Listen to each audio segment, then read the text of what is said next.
ایک شخص نے یورپ میں اسلام قبول کیا، اسے پوچھا گیا کہ اسلام کی کس قدر نے تجھے متاثر کیا ہے، تو وہ کہنے لگا کہ سیرت کا صرف ایک واقعہ میری ہدایت کا سبب بن گیا۔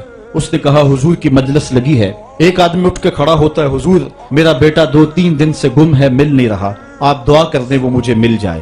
قبل اس سے کہ حضور دعا کے لیے ہاتھ اٹھاتے، ایک دوسرا شخص جو دیر سے آیا تھا وہ دروازے پہ کھڑا ہو گیا، عرض گزار ہوا حضور میں اس کے بچے کو شکل سے پہچانتا ہوں، فلاں باغ میں بچوں کے ساتھ ابھی میں نے کھیلتے ہوئے دیکھا ہے۔ باپ نے جب سنا تو دوڑ لگا دی، حضور علیہ السلام نے فرمایا سے بلایا گیا، فرمایا بہت جلد ہے؟ جی حضور آپ جانتے ہیں کہ ایک باپ کے جذبات کیا ہوتے ہیں، بیٹا بچھڑا ہے، 3 دن گزر رہے ہیں، میں چاہتا ہوں بہت جلد جا کے اپنی آنکھوں کو ٹھنڈا کروں۔ فرمایا ضرور جاؤ، تمہارے جذبات سے اچھی طرح آگاہ ہوں، لیکن تمہیں بلانے کا بھی ایک مقصد تھا، اور وہ یہ کہ جب تم اس باغ کے کنارے جاؤ اور بچوں کے ساتھ بچے کو کھیلتا ہوا دیکھو تو اس کو بیٹا کہہ کے آواز نہ دینا، بلکہ جو نام رکھا ہے اس نام سے پکارنا۔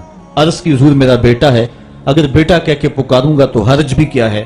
فرمایا تم 3 دنوں سے بچھڑے ہو، تمہارے لہجے میں بلا کی مٹھاس ہوگی، ہو سکتا ہے کھیلنے والوں میں کوئی یتیم بچہ بھی کھیل رہا ہو، اور جب تم اپنے بیٹے کو بیٹا کہہ کے پکارو گے تو اس کا کلیجہ کٹ جائے گا، آج میرا باپ ہوتا تو مجھے بھی بیٹا کہہ کے پکارتا۔ فرمایا یہ شوق گھر جا کے پورا کر لینا، لیکن جب بچے اکٹھے کھیل رہے ہوں تو وہاں اپنے بیٹے کو بیٹا کہہ کے نہیں اس کے نام سے پکارنا۔ یہ اسلام کا دیا ہوا مزاج ہے۔ بیوہ کے سامنے اپنی بیوی سے پیار نہ کرو، غریب کے سامنے اپنی دولت کی نمائش نہ کرو، بلکہ حضور نے یہاں تک فرمایا اپنے گوشت کی خوشبو سے غریب ہمسائے کو تکلیف نہ دو، یا تو تھوڑا سا پانی زیادہ ڈال لو اور شوربے کی ایک پیالی غریب ہمسایوں کے گھر بھی بیچ دو، اور اگر ایسا نہیں کر سکتے ایسے وقت میں کھانا پکاؤ جب غریب کے بچے سو چکے ہوں، کیونکہ اگر غریب کے بچوں نے ضد کر لی تو بتاؤ ان بلکتے ہوئے بچوں کو چپ کون کروائے گا؟ یہ بات ذہن میں رکھیں، اس غلط فہمی سے ہم نکلیں۔